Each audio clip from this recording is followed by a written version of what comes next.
Hello friends, मैं नीता भास्कर आप सभी लोगों का अपने यूट्यूब चैनल पर स्वागत करती हूँ। पॉलिटिकल साइंस में 20 क्वेश्चन कंप्लीट करेंगे और आशा करती हूँ वीडियो आपको पसंद आएगी और पसंद आए तो लाइक शेयर कमेंट करिएगा। चैनल पे अगर आप नए हैं तो जरूर सब्सक्राइब कर लें जिससे नई वीडियो की नोटिफिकेशन आपको मिलती रहे। तो जैसा कि आपके एग्जाम दिसंबर में होने हैं और आपके पास थोड़ा सा ही समय बचा है, 2 अक्टूबर नवंबर का महीना और आपके पास सितंबर के जो 15-20 दिन है। ठीक है, और सितंबर के लास्ट में ही नेट के जो है आप फॉर्म निकल जाएंगे, मतलब पूरे चांसेज हैं। ठीक है, और नहीं अगर निकले तो अक्टूबर के फर्स्ट वीक में, लेकिन एग्जाम देखिए दिसंबर में होना ही है तो अच्छी तरीके से अपनी तैयारी करते रहें, बिल्कुल भी लापरवाही ना बरते, नहीं तो फिर ये भी आपके हाथ से अच्छा चांस निकल जाएगा। ठीक है, तो चलिए शुरू करते हैं और वीडियो पसंद आए तो जरूर लाइक करिएगा, कमेंट करिएगा। और फर्स्ट क्वेश्चन पे चलते हैं और फर्स्ट क्वेश्चन है सूची फर्स्ट को सेकंड से सुमेलित करना और सही उत्तर चुनना है हमें। और देखते हैं सूची फर्स्ट और सेकंड। तो राज्य का अस्तित्व जीवन की प्राथमिक आवश्यकताओं के लिए है और इसकी निरंतरता किसके लिए है? सज्जीवन के लिए है, हेराल्ड की। बी है अधिकार सामाजिक जीवन की वे दशाएं हैं जिनके बिना कोई व्यक्ति सामान्यतः स्वयं अपनी सर्वोत्तम स्थिति में होने का प्रयास नहीं कर सकता, क्योंकि अधिकार बहुत जरूरी है। अगर आपके पास अधिकार ही नहीं होगा तो फिर आप अपनी स्थिति को कैसे सर्वोत्तम स्थिति में पहुंचाने के लिए प्रयास कर पाएंगे। तीसरी बात है और कि अधिकतम व्यक्तियों का अधिकतम सुख, अरस्तु। प्रत्येक से उसकी क्षमता के अनुसार, प्रत्येक को उसकी आवश्यकता के अनुसार। अगर आपने पहले की वीडियो देखी होंगी तो आपको जरूर इसमें से कुछ आंसर आपको समझ में आ गए होंगे, आपके दिमाग में घूम गए होंगे। तो चलिए मिलान करते हैं। ठीक है, देखिए, राज्य का अस्तित्व जीवन की प्राथमिक आवश्यकताओं के लिए है और इसकी निरंतरता किसके लिए है? सदजीवन के लिए है। एक इसने कहा है अरस्तु ने, तो ए का क्या हो जाएगा? थर्ड हो जाएगा। ठीक है, और यहाँ पे हम चलेंगे, थोड़ा ऑप्शन भी मिलाते रहेंगे, तो यहाँ पे ए का थर्ड हो गया। ठीक है, सी ऑप्शन है। और फिर उसके बाद है अधिकार सामाजिक जीवन की उद्देश्य है जिनके बिना कोई व्यक्ति सामान्यतः अपनी सर्वोत्तम स्थिति होने का प्रयास नहीं कर सकता, हेराल्ड लास्की ने कहा ये। फिर है अधिकतम व्यक्ति को अधिकतम सुख, पहले पढ़ा था आपने, बेंथम हो जाएंगे। और प्रत्येक से उसकी क्षमता के अनुसार प्रत्येक को उसकी आवश्यकता, कार्ल मार्क्स ने कहा था कि प्रत्येक को उसकी क्षमता के अनुसार, प्रत्येक को उसकी आवश्यकता के अनुसार मिलेगा। तो यहाँ पे राइट ऑप्शन हो जाएगा क्या? ए का 3, बी का 1, सी का 4, सी का 2, डी का 4। ठीक है, तो यहाँ पे ऑप्शन राइट हो जाएगा। चलिए सेकेंड क्वेश्चन है, नए समाज रूपी शिशु को गर्भ में धारण करने वाली हर पुरानी व्यवस्था के लिए शक्ति एक दाई है, यह कथन किसका है? ठीक है, जोड़ का, कार्ल मार्क्स, लास्की या हंट? राइट ऑप्शन बी हो जाएगा, कार्ल मार्क्स का कथन है। कार्ल मार्क्स का कहना था कि नए समाज रूपी शिशु को, यानी नई जो भी चीज होती है एक तरीके से बेबी की तरह होती है, न्यू बेबी।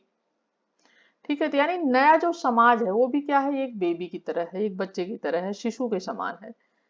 ठीक है, तो नए समाज रूपी शिशु को गर्भ में धारण करने वाली हर जो पुरानी व्यवस्था है, ठीक है, क्योंकि नया समाज उनसे निकलता है। शक्ति एक क्या है? एक दाई की तरह है, जो शक्ति है ये एक दाई के जैसे है। और ठीक है, यह कथन किसने कहा था? तो राइट ऑप्शन यहाँ पे हो जाएगा, कार्ल मार्क्स ने ये कहा था। और इसमें मार्क्स ने राज्य या पूंजीपतियों को समाज में वर्ग विभाजन के प्रमुख कारण के रूप में स्वीकार किया था। ठीक है, थर्ड क्वेश्चन है, उदारवादी राजनीतिक अर्थव्यवस्था की आवश्यक रूपरेखा प्रदान की गई थी। ठीक है, लॉक द्वारा, होम द्वारा, मांटेस्क्यू द्वारा या स्मिथ द्वारा? और राइट ऑप्शन यहाँ पे हमारा हो जाएगा ऑप्शन डी, स्मिथ द्वारा। ठीक है, क्या हो जाएगा? स्मिथ द्वारा। ठीक है, तो एडम स्मिथ को आधुनिक अर्थव्यवस्था के निर्माताओं के रूप में माना जाता है और द वेल्थ ऑफ नेशंस। ठीक है, एडम स्मिथ की महत्वपूर्ण पुस्तक द वेल्थ ऑफ नेशंस। ठीक है, तो द वेल्थ ऑफ नेशंस 1776 की पुस्तक है ये। आधुनिक अर्थव्यवस्था के निर्माताओं के रूप में इन्हें जाना जाता है, किसको? एडम स्मिथ को। ठीक है, तो एडम स्मिथ की ये पुस्तक है द वेल्थ ऑफ नेशंस। और उनकी सर्वाधिक चर्चित कृति है ये। ठीक है, महत्वपूर्ण इनकी रचना है। और स्मिथ ने ही उदारवादी राजनीतिक अर्थव्यवस्था की आवश्यक रूपरेखा को प्रदान किया था, और एडम स्मिथ को अर्थशास्त्र का पितामह कहा जाता है। तो एडम स्मिथ को क्या कहा जाता है? अर्थशास्त्र का पितामह। ठीक है, फादर ऑफ इकोनॉमिक। ठीक है, तो राइट ऑप्शन ऑप्शन डी हो जाएगा। फोर्थ क्वेश्चन है, निम्न में से किन समाजवादियों को नैतिक समाजवाद की मानवतावादी परंपरा की श्रेणी में वर्गीकृत किया जा सकता है? Edward Bernstein, William Morris, Vladimir Lenin, Karl Marx. और राइट जो हमारा ऑप्शन हो जाएगा वो हो जाएगा यहाँ पे option B, William Morris. William Morris. ठीक है, देखिए विलियम मॉरिस जैसे समाजवादी को नैतिक समाजवाद की मानवतावादी परंपरा की श्रेणी में इनको वर्गीकृत किया जा सकता है। ठीक है, मानवतावाद। ठीक है, मानवतावाद मानव मूल्यों और चिंताओं पर ध्यान केंद्रित करने वाला अध्ययन। ठीक है, तो मानवतावाद क्या है? मानव जो मूल्य हैं, ठीक है, जो परंपराएं हैं, चिंताएं हैं, उन पर ध्यान केंद्रित करने वाला एक स्टडी है, अध्ययन है, और दर्शन या अभ्यास का दृष्टिकोण है। ठीक है, तो मानवतावाद एक संपूर्ण जीवन की दृष्टि है। क्या है? संपूर्ण जीवन की दृष्टि है मानवतावाद। ठीक है, जो कि मानवीय तर्क, नैतिकता और न्याय का संपूर्ण समर्थन करती है। ठीक है, ऑप्शन बी। फिफ्थ क्वेश्चन है, निम्नलिखित में से किस कल्याण मूलक अर्थशास्त्र और सामाजिक वर्ण सिद्धांत के निरूपण का श्रेय जाता है? किसे? ठीक है, किसे होगा? मनमोहन सिंह, बिमल जालान, रघुराम राजन, अमर्त्य सेन। और हमारा जो राइट ऑप्शन हो जाएगा ऑप्शन डी हो जाएगा, अमर्त्य सेन। ठीक है, अमर्त्य सेन हो जाएगा, ऑप्शन डी हो जाएगा। तो अमर्त्य सेन का योगदान कल्याण मूलक अर्थशास्त्र और सामाजिक चयन थियरी, आर्थिक व सामाजिक न्याय, अकाल के आर्थिक थियरी, विकासशील देश के लोगों के कल्याण नापजोख के निरूपण का श्रेय इन्हें जाता है। ठीक है, और अमर्त्य सेन का जन्म हुआ था 3 नवंबर को।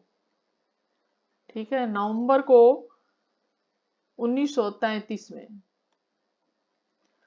और भारतीय अर्थशास्त्री या दार्शनिक हैं, और इन्होंने 1972 से भारत, यूनाइटेड किंगडम और अमेरिका में इन्होंने पढ़ाया और रिसर्च का इन्होंने काम किया। और इनको कल्याण अर्थशास्त्र के क्षेत्र में काम के लिए 1998 में नोबेल पुरस्कार मिला था। ठीक है, इन्हें नोबेल पुरस्कार मिला था, जो कि बहुत बड़ा पुरस्कार होता है साहित्य के क्षेत्र में। ठीक है, तो यहाँ पे आपका राइट ऑप्शन हो जाएगा। और बहुत बड़ी बात कि इन्हें भारत का सर्वोच्च सम्मान भारत रत्न भी दिया गया है। और भारत रत्न इन्हें कब दिया गया है? ये दिया गया है भारत रत्न इनको 1999 में। ठीक है, तो 1999 में इन्हें भारत रत्न दिया गया है, और 1998 में इन्हें नोबेल पुरस्कार मिला है। ठीक है, तो राइट ऑप्शन आपका डी हो जाएगा। 6 क्वेश्चन पे चलते हैं, और 6 क्वेश्चन है सूची फर्स्ट को सेकंड के साथ सुमेलित करना है। सूची फर्स्ट और सेकंड, उपागम और सिद्धांत। नव संस्थावाद माइकल वाल्जर, नव उदारवाद डेविड हेक्टर, समुदायवाद मिल्टन फ्रीमैन, और व्यवहारवाद डगलस सी नॉर्थ। राइट ऑप्शन आपका मिलान करेंगे, और मिलान करेंगे तो ऑप्शन ए हो जाएगा, ए का 4 हो जाएगा, बी का 3 हो जाएगा, समुदायवाद का माइकल वाल्जर हो जाएगा, व्यवहारवाद का डेविड एप्टर। ठीक है, एक्टर ना होके ये एप्टर होगा, एप्टर। ठीक है, ठीक। तो यहाँ पे राइट ऑप्शन ऑप्शन ए हो जाएगा, नव संस्थावाद डगलस सी नॉर्थ, और नव उदारवाद मिल्टन फ्रीडमैन, समुदायवाद माइकल वाल्जर, व्यवहारवाद डेविड एप्टर। ठीक, आगे चलते हैं 7 क्वेश्चन पे। और 7 हमारा जो क्वेश्चन है, एक राज्य जो अपने नागरिकों को अधिकतम सामाजिक सुविधा प्रदान करे क्या कहलाता है? उसे क्या कहेंगे आप? ठीक है, एक राज्य जो अधिक से अधिक सामाजिक सुविधाएं प्रदान करता है तो उसे क्या कहा जा सकता है? समाजवादी, पुलिस राज्य, ठीक है, या कल्याणकारी राज्य सर्वोदय, तो ऐसा तो नहीं कहा जाएगा पुलिस राज्य है या क्या है। आपका जो राइट ऑप्शन हो जाएगा ये हो जाएगा, किसमें आएगा, कल्याणकारी राज्य में, यानी जो अधिकतम सुविधाएं प्रदान करता है, जनता जो है हमारे सुख दुख का वो ख्याल रखता है, तो उसे हम क्या कहेंगे, हमारे कल्याण के लिए वो कार्य करता है, तो उसे कल्याणकारी राज्य कहा जाएगा। ठीक है। 8 क्वेश्चन है, फ्रांसिस फुकुयामा के अनुसार पश्चिमी उदारवाद की निर्णायक विजय हो गई है, आतंकवाद की निर्णायक विजय होगी, उदारवाद प्रति आतंकवाद में परिवर्तित हो जाएगा, डी है उपरोक्त में से कोई नहीं। ठीक है। और आपका यहाँ पे जो राइट ऑप्शन हो जाएगा ऑप्शन ए हो जाएगा, पश्चिमी उदारवाद की निर्णायक विजय हो गई है। इतिहास के अंत से, ठीक है, इतिहास के अंत से, ठीक है, इतिहास के अंत। और फुकुयामा का मतलब है कि इससे साम्यवाद के पतन के बाद विश्व के सारे देश उदार लोकतंत्र के को अपना लेंगे, और उदार लोकतंत्र या पश्चिमी उदारवाद का विलक्षण युग यह है कि जब मतलब मनुष्य को उचित मान्यता, राजनीतिक स्वतंत्रता और समानता प्रदान करने में भी बहुत सार्थक सिद्ध हुआ है। और इसी तरह फुकुयामा का मानना है कि साम्यवाद के पतन के बाद उदारवाद की विजय है। तो इनकी ये महत्वपूर्ण कृति है, इतिहास के अंत। ठीक है, चलिए नेक्स्ट है, प्रत्येक विचारक अपने युग का शिशु होता है, यह कथन है डनिंग का, मैकियावेली का, रूसो का या साइमन का, और राइट ऑप्शन यहाँ पे हो जाएगा। यह कथन है किसका, डनिंग का। प्रत्येक विचारक जो होता है अपने युग का शिशु होता है, और यह डनिंग ने कहा है क्योंकि उनके चिंतन पर समकालीन परिस्थितियां, घटनाएं और प्रचलित विचारधाराओं का प्रभाव पड़ता ही है, और वह अपने देश और संस्कृति के रंग में रंगा होता है। परंतु फिर भी राजनीतिक विचारों के इतिहास में मैकियावेली जो है, राजनीतिक विचारों की बात की जाए तो राजनीतिक विचारकों की जो इतिहास में मैकियावेली को ही अपने युग का शिशु कहा जाता है। ठीक है, यह कथन जो है, देखिए यहाँ पे क्वेश्चन ये आपको कंफ्यूज करने वाला है। ठीक है, तो साधारणतः बात की जाए तो प्रत्येक विचार दार्शनिक अपने युग का शिशु होता है, पहले पॉइंट। दूसरा कि उसके चिंतन पर यह कथन जो है डनिंग का है। ठीक है, प्रत्येक विचारक अपने युग का शिशु होता है। लेकिन अगर यह कहा जो है ये इस तरीके से पूछा जाता है तो इसमें इतिहास की बात की जाए, अगर राजनीतिक विचारों के इतिहास में, तो अपने युग का शिशु होता है कौन, मैकियावेली का। ये जो है मैकियावेली को कहा जाता है। अगर ये पूछा था अपने युग का शिशु कौन है, तो ये मैकियावेली को कहा जाएगा। ठीक है, तो राइट ऑप्शन ऑप्शन आपका यहाँ पे ए होगा। 10 क्वेश्चन है, सूची फर्स्ट सेकंड का मिलान कीजिए। सूची फर्स्ट है, सूची सेकंड है। मिचेल्स जनमानस की संकल्पना, माओ अवशेषों की संकल्पना, पैरेटो लोक युद्ध की संकल्पना, और डी है पैरेटो डी है अरस्तु क्रांति की संकल्पना। और राइट ऑप्शन आपका ए का 1 हो जाएगा, बी का 3 हो जाएगा, सी का 2 हो जाएगा, और डी का 4 हो जाएगा। ऑप्शन आपका ए हो जाएगा राइट। मिचेल्स जनमानस की संकल्पना, माओ लोक युद्ध की संकल्पना, पैरेटो अवशेषों की संकल्पना, और डी अरस्तु क्रांति की संकल्पना। चलिए, कम्युनिस्ट मैनिफेस्टो लिखा गया है किसके द्वारा, अगर आपने पहले की वीडियो देखी तो आपको तुरंत दिमाग में आ गया होगा। Engels, Proudhon, Lenin, Karl Marx. Right option हमारा क्या हो जाएगा, ऑप्शन डी जाएगा, कार्ल मार्क्स। ठीक है, तो कम्युनिस्ट मैनिफेस्टो, ठीक है, ये किसकी ये पुस्तक है, ये है, ठीक है, किसकी, कार्ल मार्क्स की। और 1848, ठीक है, 1848। और यह मूल रूप से लंदन में प्रकाशित हुई थी। कहाँ पे, लंदन में प्रकाशित हुई थी, इंग्लैंड में। और यह वर्ग संघर्ष और पूंजीवाद के टकराव और विश्लेषणात्मक दृष्टिकोण है उसको प्रस्तुत करता है, कम्युनिस्ट मैनिफेस्टो। 12 क्वेश्चन है, सूची फर्स्ट में न्याय विषय का विचार दिया गया है, सेकंड में संबंध विचारकों के नाम है, तो उसे मिलाते हैं, सुमेल करते हैं, और मिलान करेंगे तो प्राकृतिक अधिकार, नॉर्मल संप्रभुता का एक ओपनहाइमर, उत्पत्ति का शक्ति समान जॉन लॉक, आधुनिक व्यक्तिवाद सिडनी वे, फेबियनवाद लावेल जॉन अस्टिन। ठीक है, ये मैंने क्वेश्चन जो लिया है, ये देखिए क्वेश्चन आया हुआ है उत्तर प्रदेश लोक सेवा आयोग में, पुराना क्वेश्चन है ये। और हम मिलान करेंगे तो हो जाएगा प्राकृतिक अधिकार जॉन लॉक, संप्रभुता का एकल सिद्धांत, ये क्या हो जाएगा, जॉन ऑस्टिन हो जाएगा यहाँ पे। राज्य उत्पत्ति संबंधी शक्ति सिद्धांत, ये हो जाएगा ओपनहाइमर। आधुनिक व्यक्तिवाद, ये हो जाएगा नॉर्मल एंजन, ये का हो जाएगा। और फेबियनवाद की बात की जाए तो सिडनी बेब। ठीक है, यहाँ पे बस लावेल बचेंगे और सभी इसमें आ जाएंगे। ठीक है, तो राइट ऑप्शन हमारा क्या हो जाएगा, यहाँ पे ऑप्शन मिलान जो हम करेंगे तो ऑप्शन डी जाएगा। ठीक है, ए का क्या है 3 है, बी का 6 है, सी का 2 है और डी का 1 और ई का 4 है। निम्न में से कौन सा एक सही सुमेलित नहीं है। सकारात्मक स्वतंत्रता हीगल, सुखेंदु दुक्का गणक बेंथम, वैज्ञानिक। ठीक है, तीनों देखिए ये जो है इसमें सही है। ठीक है, ऑप्शन जो डी है ये सुमेलित नहीं है। ठीक है, लोकतांत्रिक केंद्रितवाद एक इससे जुड़ा है, ये लेनिन से जुड़ा है, एंजल से नहीं जुड़ा है। ठीक है, ये लेनिन से जुड़ा है और लेनिन ने देखा कि संपूर्ण शोषित वर्ग को सचेत होने में बहुत देर लगेगी, अतः उसने यह मान्यता रखी कि बुद्धिजीवी जो है का समूह जो है दलित वर्ग को इस दिशा में नेतृत्व प्रदान करेगा, जो कमजोर वर्ग, गरीब वर्ग, शोषित वर्ग, दलित वर्ग, और यही समूह क्रांति की ज्वाला को प्रज्वलित करेगा। और इस तरह उसने मजदूर वर्ग के नेतृत्व को क्रांति की बागडोर संभालने का उसने अधिकार दिया।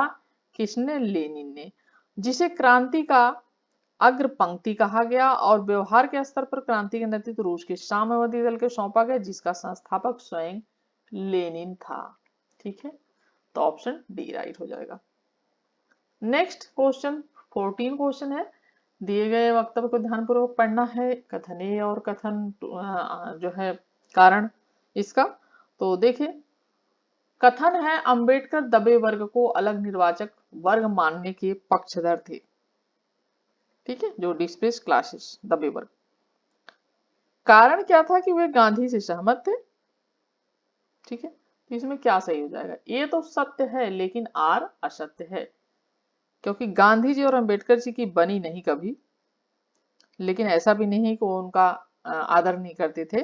विचारों का क्या था, टकराव था।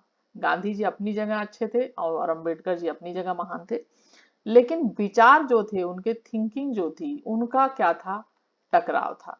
क्योंकि अंबेडकर जी जिस कम्युनिटी से थे वहां का समाज अलग था और गांधी जी जिस उससे थे वह उन चीजों को नहीं समझ पाए। लेकिन जब पूना पैक्ट हुआ तब जाके उन्होंने जो है अंबेडकर से जब मिले तब जाके गांधी जी को बहुत सारी चीजें समझ में आई। ठीक है, तो यहाँ विचारों का टकराव था, तो यहाँ पे जो राइट हो जाएगा ऑप्शन सी हो जाएगा। ये तो सत्य है लेकिन आर क्या असत्य है, यानी ये तो सही है कि पक्षधर थे लेकिन वे गांधी से सहमत थे, तो ऐसा नहीं है। ठीक है, तो राइट ऑप्शन आपका क्या हो जाएगा, आपका सी हो जाएगा। तो महात्मा गांधी जी का विचार था कि सवर्ण हिंदुओं का हृदय परिवर्तन कर दिया जाए। महात्मा गांधी यही चाहते थे कि हृदय परिवर्तन, जो सवर्ण हिंदू है उनका हृदय परिवर्तन कर दिया जाए। तो छुआछूत की जो प्रथा है, ठीक है, उसको मिटाया जा सकता है। परंतु डॉक्टर अंबेडकर जो थे इससे सहमत बिल्कुल नहीं थे इस बात से, और अंबेडकर दबे वर्ग को अलग से निर्वाचक वर्ग मानने के पक्षधर थे, क्योंकि उन्हें लगता था अंबेडकर जी को कि ऐसा नहीं हो पाएगा और बहुत मुश्किल कार्य है। ठीक है, 15 क्वेश्चन है आपका, प्रॉब्लम ऑफ लेनिनिज्म। पुस्तक का लेखक कौन है, स्टालिन, मार्क्स, लास्की, ट्राटस्की, और आपका जो राइट ऑप्शन हो जाएगा स्टालिन हो जाएगा। तो प्रॉब्लम ऑफ लेनिनिज्म ये पुस्तक है, और जो है पुस्तक स्टालिन की, और दास कैपिटल जो रचना है वो मार्क्स की दास कैपिटल है, और लिबर्टी एंड ब्रिज पुस्तक स्मिथ की है, और बहुत सारी इसमें, और 1924 में प्रकाशित अपनी इनकी पुस्तक है ये दो जो है 1924 में, सॉरी 1924। ठीक है, तो 1924 में प्रकाशित अपनी पुस्तक प्रॉब्लम ऑफ लेनिनिज्म, ठीक है, के अंतर्गत स्टालिन इस निष्कर्ष पर पहुंचे कि एक देश में समाजवाद की स्थापना संभव है। यानी उन्होंने मतलब एक देश जो है उसमें समाजवाद की जो स्थापना है वो क्या है, संभव है, पॉसिबल है। और जो है भले ही बाकी दुनिया में पूंजीवाद का बोलबाला हो, चाहे बाकी दुनिया में पूंजीवाद हो, लेकिन एक जो है देश में पूंजी जो समाजवाद की स्थापना संभव है। और यह विचार मार्क्सवाद है जो उसकी मूल मान्यताओं के क्या था, विरुद्ध था। ठीक है, जिसमें यह स्वीकार किया जाता था कि सर्वहारा क्रांति को किसी एक देश या राष्ट्र की सीमाओं में बांधकर नहीं रखा जा सकता, जो कार्ल मार्क्स के विचार थे। ठीक है, स्टालिन ने यह विचार प्रकट किया कि रूस अपने आप में समाजवादी व्यवस्था को संभालने की क्षमता रखता है। ठीक है, तो यहाँ पे राइट ऑप्शन ऑप्शन का ए हो जाएगा। नेक्स्ट है, निम्नलिखित में से कौन सा कथन सही नहीं है। ए है सतत जागरूकता स्वतंत्रता का मूल्य है, बी है कानून स्वतंत्रता का निषेध करता है, सी है स्वतंत्र एवं निरपेक्ष प्रेस व्यक्ति की स्वतंत्रता की रक्षा करती है, और डी है स्वतंत्रता का अभिप्राय उस प्रत्येक चीज को करना है जो दूसरे को हानि नहीं पहुंचाती। ठीक है, राइट जो आपका ऑप्शन हो जाएगा ऑप्शन बी हो जाएगा, कानून स्वतंत्रता का निषेध करता है। ये पूछा सही नहीं है। ठीक है, इस बात पे आप ध्यान दें। देखिए, व्यक्तिवादियों के अनुसार स्वतंत्रता और कानून एक दूसरे के विरोधी हैं। कौन कहता है, व्यक्तिवादी विचारक जो हैं वो कहते हैं कि कानून और स्वतंत्रता एक दूसरे का क्या है, विरोधी है, क्योंकि वो व्यक्ति को स्वतंत्र चाहते हैं। व्यक्तिवादी वो किसी भी प्रकार का कोई भी बंधन, कोई भी उस पर नहीं चाहते हैं, व्यक्तियों के ऊपर कोई भी नियंत्रण। ठीक है, और इस विचार के समर्थकों में राज्य क्या है, एक आवश्यक बुराई है। व्यक्तिवादी कहते हैं कि राज्य जो है वो आवश्यक बुराई है। ठीक है, और यह ऐसे कानूनों का निर्माण करता है जो स्वतंत्रता को क्या करते हैं, उसे सीमित कर देते हैं, कम कर देते हैं। ठीक है, और गॉडविन कहते हैं, गॉडविन के अनुसार कानून स्वतंत्रता के लिए सबसे हानिकारक संस्था है। कौन कहता है, गॉडविन ने कहा है कि कानून जो है वो स्वतंत्रता के लिए सबसे हानिकारक क्या है, संस्था कहा इन्होंने। ठीक है, हानिकारक संस्था। और किसने कहा है, गॉडविन ने। और डाइसी कहते हैं कि जितनी अधिक विरोधी विधियां होंगी उतनी ही कम स्वतंत्रता होंगी। यानी जितने अधिक कानून होंगे, डाइसी कहते हैं कि जितने अधिक कानून होंगे स्वतंत्रता उतनी ही कम होगी, उतनी सीमित होगी। ठीक है, और मिल का विचार है कि अपने ऊपर, अपने शरीर और मस्तिष्क के ऊपर व्यक्ति का पूर्ण अधिकार है। ये कहते हैं कौन, मिल कहते हैं। एक बार और से मैं बोल देती हूँ, आप लोग नोट कर लीजिए प्लीज, क्योंकि बहुत इंपॉर्टेंट जो है परिभाषाएं हैं और जो एग्जाम में पूछी जाती है। तो गॉडविन ने क्या कहा है, गॉडविन के अनुसार कानून स्वतंत्रता के लिए सबसे हानिकारक संस्था। आप लोगों ने मूवी देखी होगी जो है, और जिसमें बबीता फोगाट और वो है गीता फोगाट, देखी होगी आपने, दंगल पिक्चर फिल्म। और जिसमें जो है वो नहीं कहती हैं कि बापू तू सेहत के लिए हानिकारक है। तो वही चीज समझ लीजिए कि गॉडविन के अनुसार कानून जो है स्वतंत्रता के लिए क्या है, सबसे हानिकारक है। चीजों को जोड़ के अगर किसी चीज से आप पढ़ेंगे तो आपको चीजें भूलेंगी नहीं, तो कहीं ना कहीं एक किसी चीज से जोड़ लिया करिए चीजों को। ठीक है, तो आपको वो चीजें अस्थायी रूप से याद रहेंगी। ठीक है, स्मृति स्तर इससे तेज होता है। तो हानिकारक संस्था है, याद रहेगा आपको, गॉडविन के अनुसार। उसके बाद डाइसी कहते हैं कि जितनी अधिक विधियां होंगी उतनी ही कम स्वतंत्रता होगी। डाइसी कहते हैं कि जितने कानून कम होंगे उतने ही स्वतंत्रता कम होगी। और मिल के अनुसार अपने ऊपर, अपने शरीर के ऊपर और अपने मस्तिष्क के ऊपर व्यक्ति का पूरा अधिकार है। ठीक है, चलिए 17 क्वेश्चन पे चलते हैं। और 17 क्वेश्चन है सूची फर्स्ट और सेकंड के साथ सुमिलित करना है, सूची ए और बी। तो समकालीन उदारवाद एक तरफ मूल विचार, आइजिया बर्लिन रचनात्मक स्वतंत्रता, एफ ए हेयक उत्तरोत्तर परिवर्तन, कार्ल पॉपर नकारात्मक स्वतंत्रता, सीवी मैकफरसन अन्यायों दुर्भाग्य में अंतर। ठीक है, तो यहाँ पे हम अगर कूट मिलाएंगे तो हमारा राइट ऑप्शन हो जाएगा ए का 3 हो जाएगा। नकारात्मक स्वतंत्रता के समर्थक कौन है, आइजिया बर्लिन है। एफ ए हेयक जो है अन्याय दुर्भाग्य में अंतर, कार्ल पॉपर जो है ये है उत्तरोत्तर परिवर्तन, और मैकफरसन रचनात्मक स्वतंत्रता। ठीक है, राइट ऑप्शन आपका क्या हो जाएगा, यहाँ पे सी आएगा। यानी ए का 3, बी का 4, सी का 2 और डी का 1। ठीक, चलिए 18 क्वेश्चन है। 18 क्वेश्चन सूची फर्स्ट और सेकंड सुमिलित करना है, और एक तरफ मार्क्सवादी चिंतक हैं, दूसरी तरफ मूल विचार हैं इनके। ठीक है, लेनिन जनता का स्वतः स्फूर्ता, रोजा लग्जमबर्ग निष्क्रिय क्रांति, माओ से तुंग क्रांति का अग्रदल, और ग्रामसी जन शिक्षा। यहाँ पे अगर आप मिलान करेंगे तो हो जाएगा ऑप्शन बी, यानी ए का लेनिन, 3 हो जाएगा क्रांति का अग्रदल।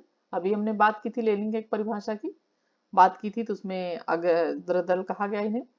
और बी का हो जाएगा 1, जनता का स्वतः स्फूर्तता, माओ से तुंग हो जाएंगे जन दिशा, और ग्रामसी क्रांति का, ठीक है, अग्रदल। ठीक है, नहीं, हमने फिर से हम देखते हैं एक बार। लेनिन हो जाएंगे 3 पे जाएंगे क्रांति का अग्रदल, ठीक है, ये हो जाएगा। और लग्जमबर्ग जाएंगे 1, जनता का स्वतः स्फूर्त, माओ से तुंग हो जाएंगे, ठीक है, सी का 4 हो जाएगा, और डी का क्या होगा, डी का 2 होगा। ठीक है, मैंने यहाँ पे गलत मिला दिया था, डी का 2 हो जाएगा। एक बार मैं फिर से बता देती हूँ, देखिए लेनिन क्रांति का अग्रदल, ठीक है, यहाँ पे लेनिन, ठीक है। उसके बाद है रोजा लग्जमबर्ग जनता का स्वतः स्फूर्ता, रोजा लिख देती हूँ बस। निष्क्रिय क्रांति कौन है समर्थक, ये हो जाएंगे ग्रामसी, ठीक है। उसके बाद जन दिशा, ये हो जाएंगे माओ, ठीक है, माओ से तुम, तो ये माओ, इस तरीके से। चलिए 19 क्वेश्चन है, विवेकपूर्ण चयन सिद्धांत की निम्नलिखित में से कौन सी मान्यता गलत है। ये ऑप्शन है, साध्य और साधन को सही ढंग से अभिव्यक्त किया जा सकता है। बी है, शक्ति धारक शक्ति का प्रयोग अपने हितों की अभिवृद्धि के लिए अपने विरोधियों के हितों के लिए करते हैं। सी है, जोखिम और अवसरों का सही आकलन किया जा सकता है। और डी है, व्यक्ति निर्णय लेते हैं या बिना सोचे समझे अन्य लोग क्या कर सकते हैं, यानी यह व्यक्ति नहीं सोचते हैं और निर्णय लेते हैं कि आप अन्य लोग क्या कर सकते हैं। ठीक है, यहाँ पे जो राइट ऑप्शन आपका डी हो जाएगा।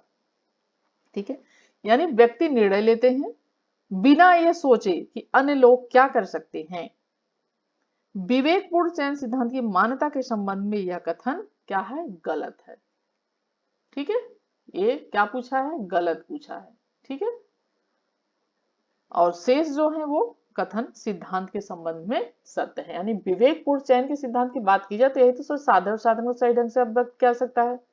शक्ति धारक शक्ति का प्रयोग अपने हितों के अभिवृद्धि और विरोधियों के हितों के को रोकने के लिए करते हैं। जो शक्ति धारक होते हैं यही तो करते हैं जिनके पास शक्ति होती है। जो विरोधी होते हैं उनको उनके हित जो है, उनके लाभ जो उनको रोकने के लिए जोखिम और अवसर जो है उनका सही आकलन किया जाता है। राइट ऑप्शन यहाँ पे हो जाएगा। ऐसा तो है नहीं बिना सोचे समझे व्यक्ति अन्य लोग क्या कर सकते हैं इसका निर्णय लेके आगे बढ़ जाएंगे। चलिए 20 क्वेश्चन पे चलते हैं, और 20 क्वेश्चन है कथन और कारण।